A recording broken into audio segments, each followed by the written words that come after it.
Good morning, everyone, and welcome to the Rangers Review morning briefing. It is Monday, the 22nd of July. I'm Derek Clark, and I'm joined this morning by Stevie Clifford. How is it going, Stevie? I'm good, mate. I'm good. Good morning to you and to everyone watching. I suppose it's probably a good time to tell them that we're slightly late because your internet froze, and we're now terrified that this might be at some point during this show another solo effort from me. So the way I'm feeling after Saturday's trip to Murrayfield, mate, you really don't want that. So let's hope that doesn't happen to us this morning. But ready to go. There's a lot to go through, I think. There absolutely is. Just be ready for me dropping it. If I freeze at any point, then you know that you are up on the oche. Anyway, before we get to all things Rangers, just a quick word for our podcast sponsors, MPH Boilers. If your boiler is on its last legs, folks, then give these guys a call. They've got those brilliant Viessmann boilers on offer. They're the family-run business covering all of mainland Scotland, award-winning as well. And the all-important links are in the description below. Right, where shall we start now? There's the Champions League draw later on this morning, which we'll find out who Rangers will face as Stevie draws a sharp intake of breath, you and me both. So we'll discuss that. We'll discuss the latest transfer news. But before we do that, Rangers had a game at the weekend. Wasn't the best, it's fair to say. Stevie, you were there at Murrayfield. Man United second string putting Rangers to the sword quite easily, really, by 2-0. Wasn't much to shout about, really. What was your main takeaways from the game? Right, okay. Where do we start? Main takeaways, Derek, is the forward line's absolutely dreadful, but we'll come to that, I think, in a minute. Try and be a little bit positive in that I thought that front to middle, we were okay. Not great, because clearly we still need a centre half. I think that's clear. I thought that Ben Davies and John Souttar did okay, fine, but ultimately with Ben Davies, he's a nice player, Derek. Good with the ball at his feet, good positionally. He done a lot of interceptions, I think, but what he was doing at the first goal, to come out, get beat in the jump, what he was doing at the second goal when he just steps up and away out and lets the boy, he creates, because he comes up and Souttar, they're like that, basically, like apart, and the boy just runs in the middle for an easy through ball. So it's moments like that I can't trust Ben Davies with. And although, look, he's a nice player and he'll do okay in the majority of games in Scotland, he'll be fine, but ultimately he's really just not good enough. So that was my concern. Left back, I thought Hefty was all over the place defensively. He couldn't handle Diallo, who's a good player, but he showed him on his side far too many times, and he was very easy to beat. Dujon Sterling did good at right back against Jadon Sancho. I thought that was a kind of plus point out of the defence. Butland didn't have loads to do, and Diamande and Barron, I thought, were busy. At times, passed the ball really well, little triangles, little moments in between themselves. And that's where it stops, Derek. That's where it stops. On our front line, the best performing player was Scott Wright, and I think that speaks volumes.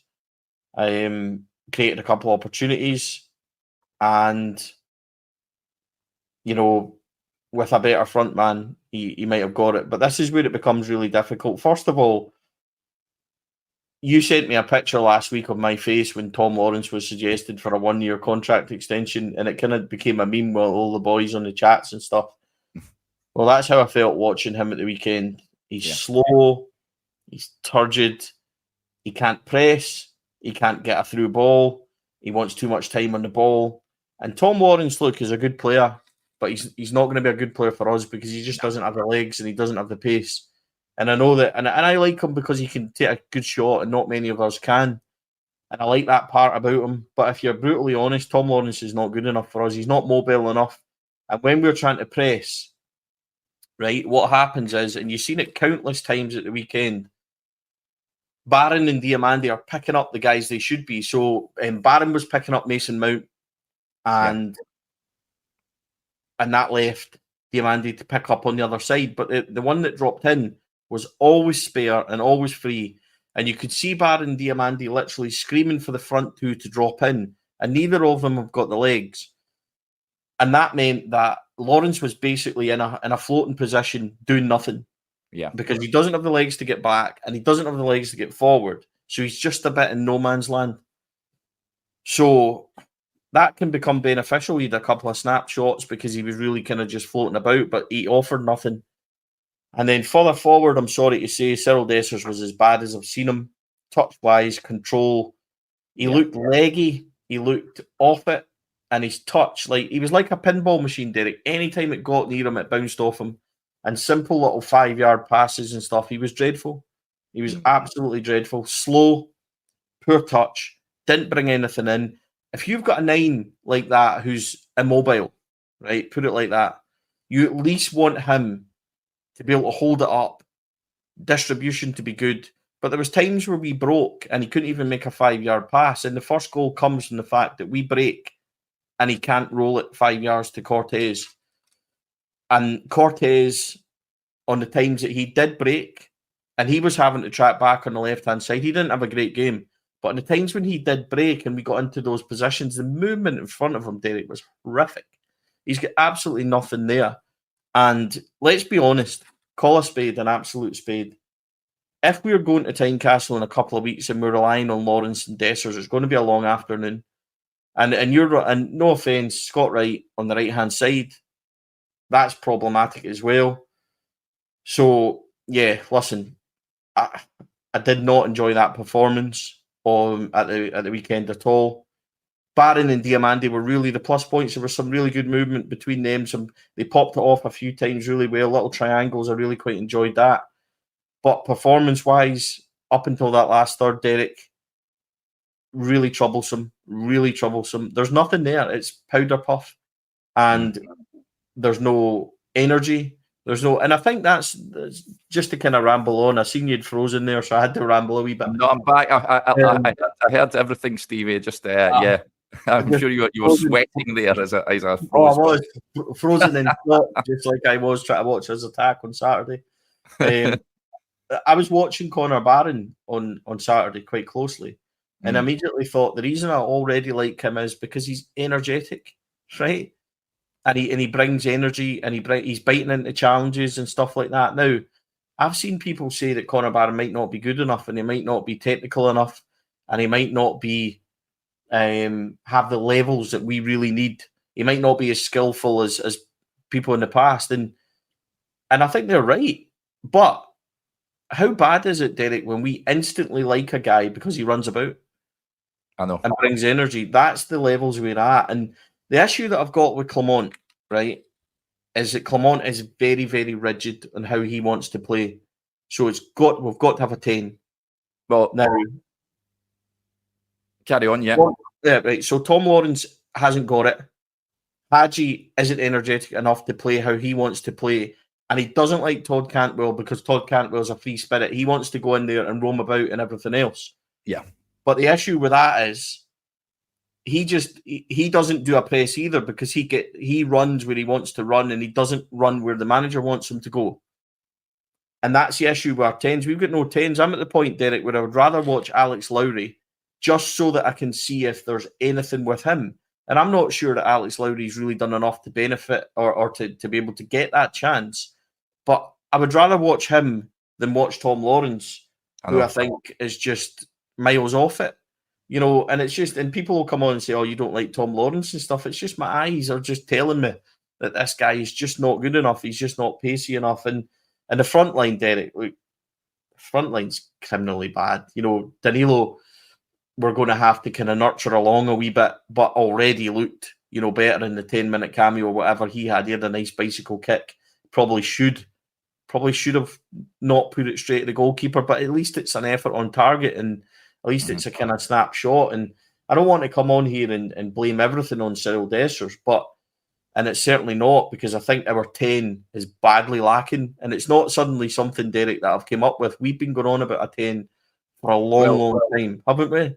Yeah, my point is, I was on with Joshua, I can't remember, last week sometime, and I said I'd scrap the 10.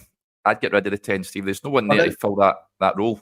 You're totally right, but this is my point about Clement. He's so rigid that he goes with a 10 no matter what. And we don't have a 10 that's energetic enough. No. And also, let's put this bluntly, we don't have a 10 that's capable of doing what Clement wants him to do. The press, the movement, getting close to the forward line, dropping in to pick up the spare man. It's not revolutionary. You're just asking a 10 to do what a 10 should be doing.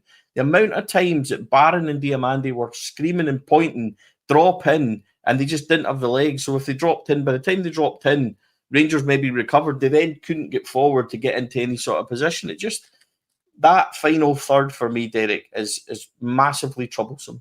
Massively troublesome. And when you come to the league, you'll maybe get away with it at times because when teams drop in, we'll be so high up that you can kind of compact that space and it means that it's not there. But in a game that's stretched and you've got somebody coming onto you, like a European game, which is why I laughed at our Champions League prospects.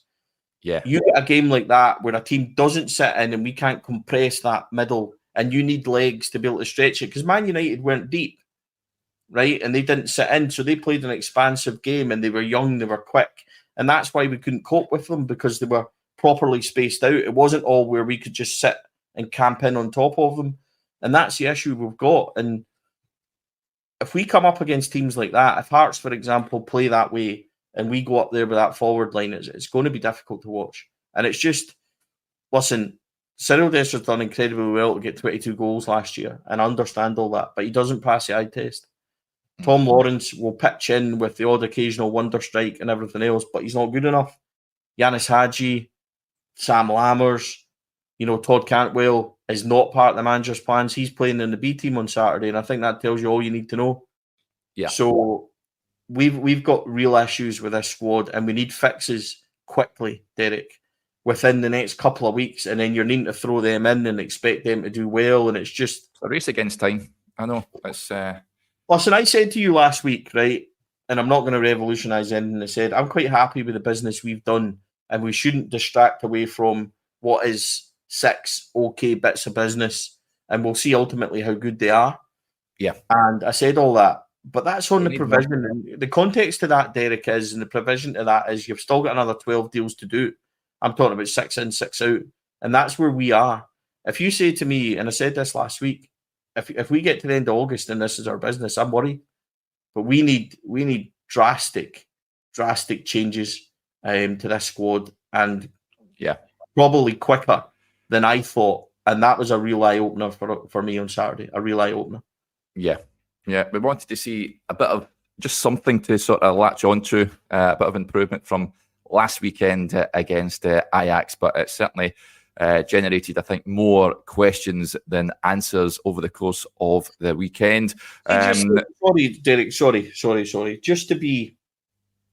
Just to kind of go back on it slightly, the positives of the weekend is Diamande and Barron, right? Yeah. If you get a 10 in there, somebody that can actually move more than what I can, if you get a 10 in there like that, that's potentially decent. Needs to be energetic, needs to be somebody that's and these players aren't easy to find, but if you get somebody in there like that who can follow direction, who can drop in, who can quickly go on the transition, stuff like that, that might be not bad. You might be able to do something in there. But that's your big positive from Saturday. I don't want to sit here and say, everything was terrible, but I've got to be honest. Sterling at right back looked like he could be okay and handled Jadon Sancho quite well. So it's the end bit. It's the final third where there's absolutely nothing. And that's the biggest issue, mate. And I don't want to, I know that I've came on here for the last 12 minutes and slated them. It's not supposed to be that. It's just an observation on what I've seen. And I can't come on here and say, I can't come on here, Derek, and say with good faith and intention that, you know what, it'll be all right and we'll be ready for time capsule in a couple of weeks. That's not the case. And I don't think it's what anyone's sitting here thinking either. Yeah. Now we're live on Instagram now. Some of the interesting comments coming in on there. I'll read out a few of them. Presso says Tom Lawrence has passed it. Dessers must go. Don't think Danilo is the answer either. Aldo as well gets in touch. He says, I can't believe I'm saying this, but I think Hearts arguably have a stronger squad than us. And a lot of people saying that, the league lot of people saying the league is going to be a struggle this. Yeah.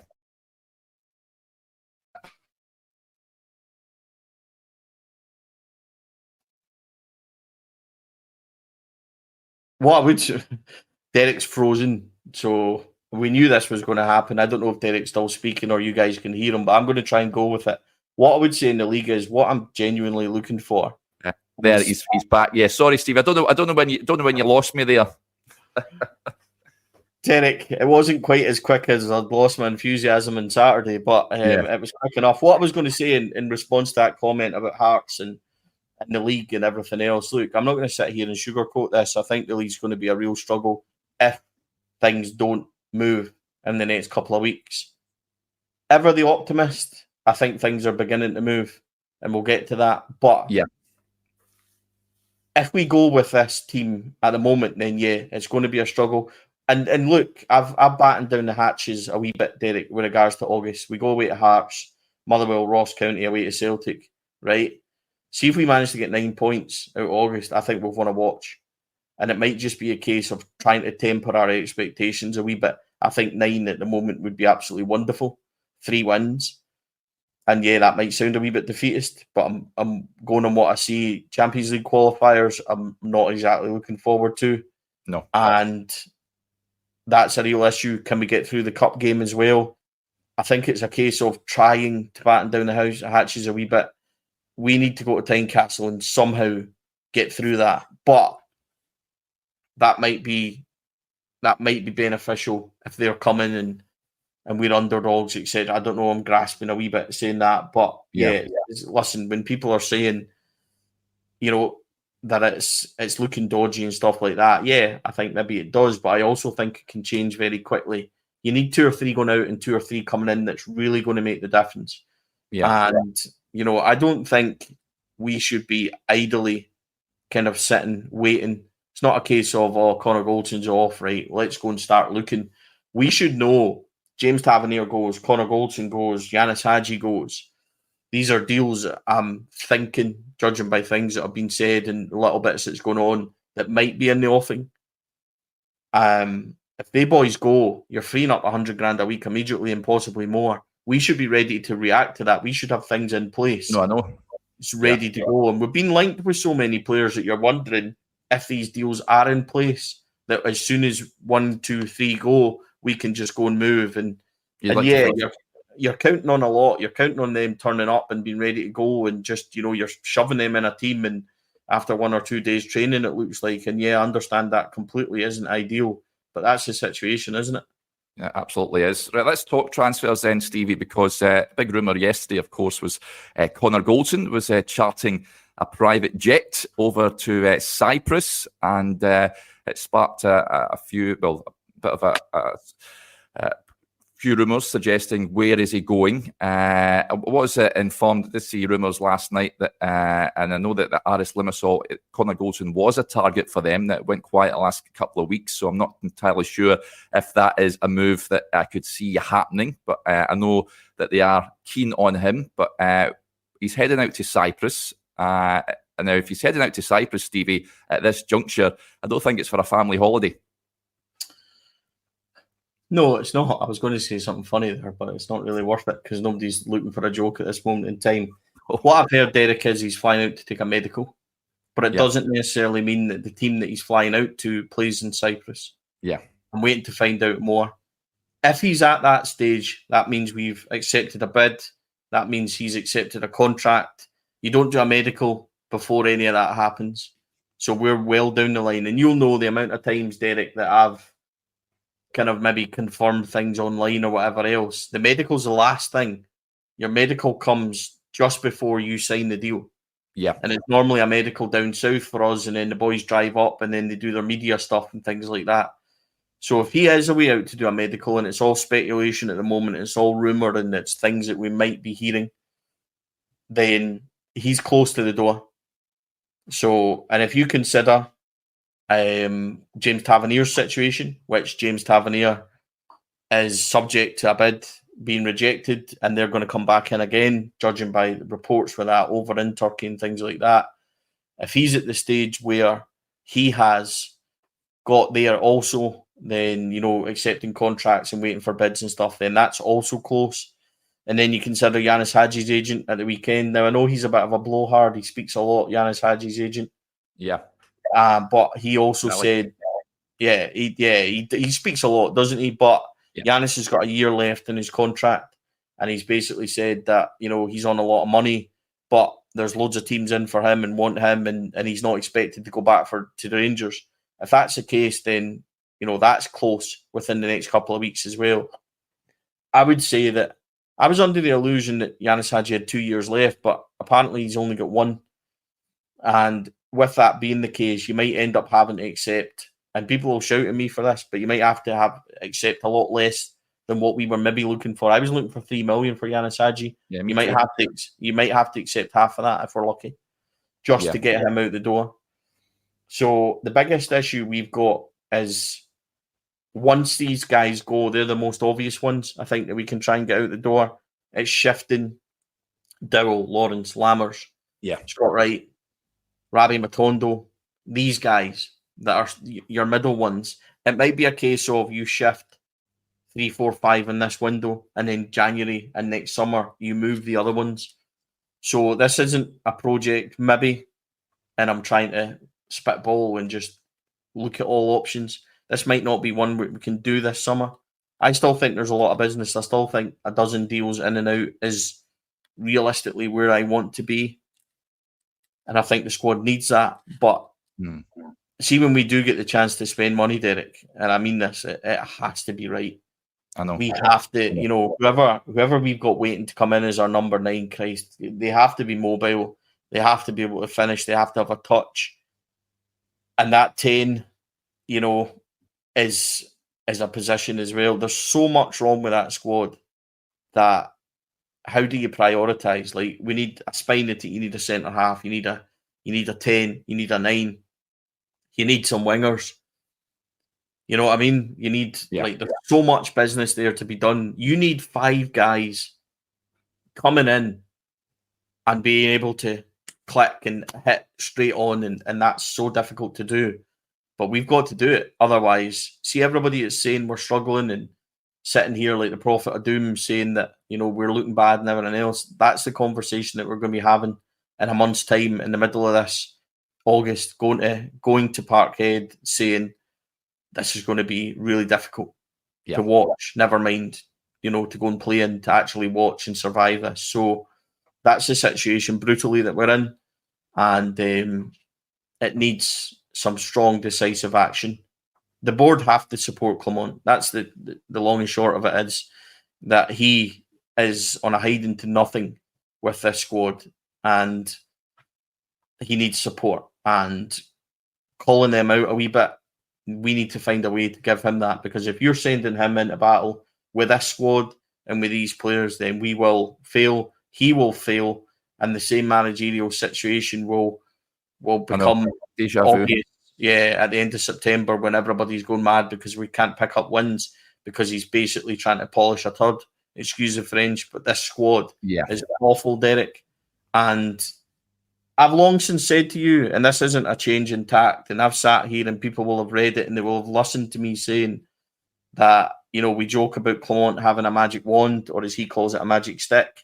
He has massively, massively punched above his weight to manage to bring in a trophy and get this squad in a title race, because this squad is done.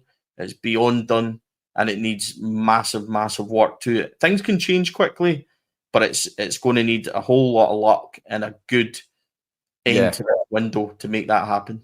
And players hitting the ground running. We need players that can come in for the here and now. I know that the manager did say he'll be looking to bring in experience when he spoke. I think it was either to Rangers TV or to Chris over at the training camp in the Netherlands a couple of weeks ago. But time is certainly ticking on that one. But it will be interesting to see where Connor Goldson's likely destination is going to be. Well, like you say, Stevie, if he's at the medical stage of a deal, then that seems to suggest that his time at Rangers is nearing an end. Where it will be, we know there was interest in Saudi, whether it's there or elsewhere.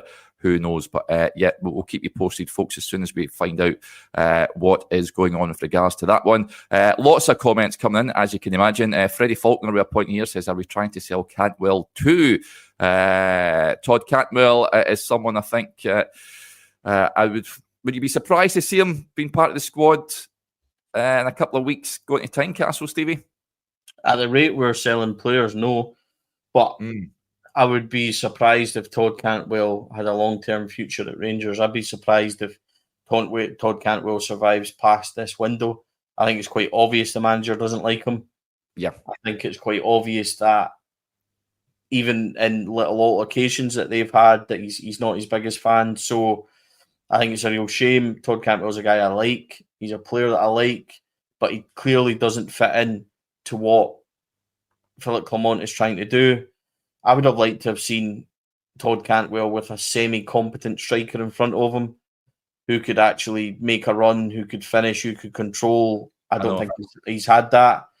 I think that Todd Cantwell probably would have had more numbers and things if he'd had that as well, but I don't think that Todd Cantwell overly has massively helped himself with his performances either. So do I think we're trying to sell him? You just need to look at what we can see, which is right in front of us. Todd Cantwell's playing Queen's Park on Saturday while we've got Manchester United, and Alex Lowry and stuff is getting in front of him. So yeah, not a criticism of Alex Lowry, but on the kind of pecking order, it doesn't really speak too much volumes of where Todd Cantwell is, does it, Derek? So no, I wouldn't expect him to survive. No. Yeah, just finding somebody to buy him, though, isn't it? Sorry, just to interject slightly, but we need to find a buyer for him, as well. So. Yeah, just on the issue of who's leading the line, of course, Rangers have got another game on Wednesday. CGM 55 says it. Who starts at 9 on Wednesday? Clement said the team would be the guys who didn't start on Saturday. Danilo looked miles away from starting, and of course, no Hamza Igaman either just yet. So looks like Big Cyril maybe leading the line once again on Wednesday, Stevie. But I totally agree with you. Rangers need a proper killer up front, somebody that can control the ball. I don't mind Cyril Dessers hanging around, incidentally, if he's happy being a squad player, coming off the bench, contributing here and there, but he cannot be relied upon if Rangers have got designs, ambitions of going on and winning the championship this season. I'm just laughing there because that's how low our bar is. We need a number 9 that can control the ball. Like, never mind the fact that we need a 9 that can actually finish. Strong in the air, basics. Fully a defender, can make a run, has got a turn of pace. No, we just want a guy that can control the ball. That's how bad we are at the moment, and that's what's done to us. And I'll tell you something else, Derek. If I rock up in Birmingham on Wednesday night and the big man's leading the line again, I don't think I can take it anymore because I'm not spending 6 hours in a car like I am down there just to watch that happen once more. And I know we're catching up for a wee bit of dinner and everything else. It better be a bloody good dinner if that's what we're going to have to watch. So, no, Danilo will start during the week. And I know people have said Danilo's miles away and stuff like that. But listen, I'm at the stage of just sheer hope when it comes to Danilo that he is going to be what we need now. He came off the back of a difficult pre-season. He then got, at the time where he was starting to look like he was getting energetic and mobile the way he should be, he gets absolutely leathered at St Johnstone. He's out for 2 months, and then he's back for a wee bit, starts to look decent at Hearts and gets that awful challenge from behind. But I'm still amazed, goes so far, so under the radar. It cost us our £6 million striker for 7 months and nobody even batted an eyelid on it. So I'm at the stage of just sheer hope with Danilo that he is going to be this, white knight up front, because we need him to be. And I'm not ready to believe that he might not be good enough yet. So I think that it might be a case of we need a 9 and he's going to play round about him and he's going to get minutes and he's going to be the one that we can kind of nurture along a wee bit. But that front line needs big work, Derek. So Danilo for me is a case of just watching, hoping and praying that he's got something about him. And I think he does. I think he does, but I also think we'll need to be mightily patient with him.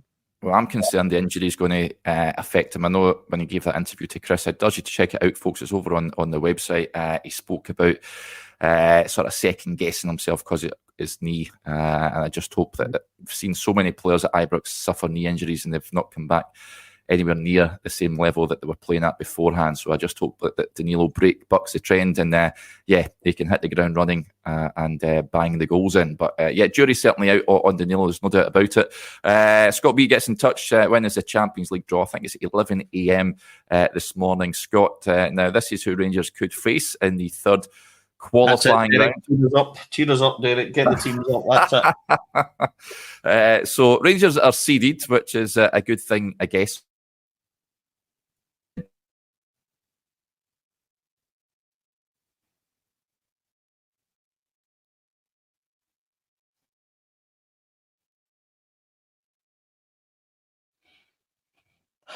Derek's obviously seen the teams that we could potentially draw in the Champions League and just left. I don't know if he's frozen for everyone else, folks, but he's certainly frozen for me. Fenerbahce is the only team for their money. I've just frozen again there, so apologies, folks. There. I thought you just saw the teams, mate, and left, so I didn't blame you at all. So you need to start from the very start. I don't think anybody would have got any of that. So yeah, so the Rangers are seeded, so they will avoid Slavia Prague, Red Bull Salzburg and Lille. They could face their old friends Union Saint-Gilloise of Belgium, FC 20 of the Netherlands, Lugano of Switzerland, or Fenerbahce, the winners of that game, or the winners of Dynamo Kiev and Partizan Belgrade. So all those teams, Stevie, I would be concerned about Rangers facing in their current state. I have got to admit. I'll tell you when those games will take place. The third qualifying round will take place on the July the 23rd or July 20.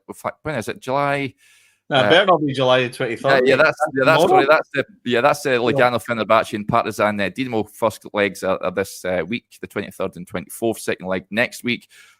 Rangers enter the stage at the third qualifying round and will play either August 6th or 7th with the return leg on August the 13th. So that is when Rangers will try and negotiate these Champions League qualifiers.